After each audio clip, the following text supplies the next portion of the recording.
j'ai eu aussi à cœur de témoigner de la fragilité du vivant à travers différents, je dirais, exercices de style, comme autour de mon ombre qui est en train de disparaître.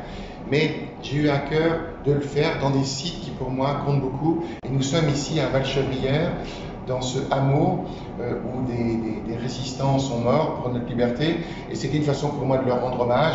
Et c'est vrai, témoigner de la fragilité du vivant, c'est aussi témoigner de sa propre fragilité. Donc c'est pour ça que j'avais envie de témoigner de cette ombre qui finalement disparaît dans la nuit. Mais on peut aussi voir en dessous avec cette phrase leitmotiv, la dernière nuit, qu'emporteras-tu?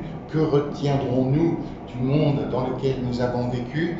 Et c'est vrai que ce sont des œuvres qui sont très inspirées par ce poète romantique allemand que j'aime tant, qui s'appelle Novalis, et qui a écrit un petit livre qui s'appelle Les hymnes à la nuit. Et c'est vrai que dans les hymnes à la nuit, Novalis, je crois, dit « Pourquoi faut-il toujours que le matin revienne?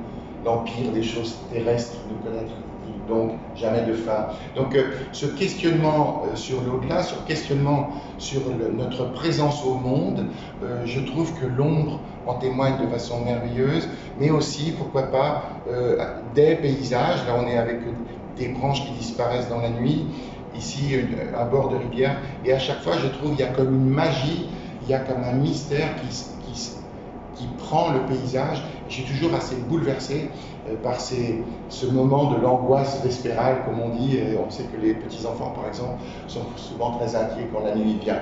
Voilà, donc c'est une façon de rendre hommage d'abord aux gens de Valchevrières, et puis de témoigner de cette incapacité ou notre difficulté à témoigner du vivant et de sa fragilité.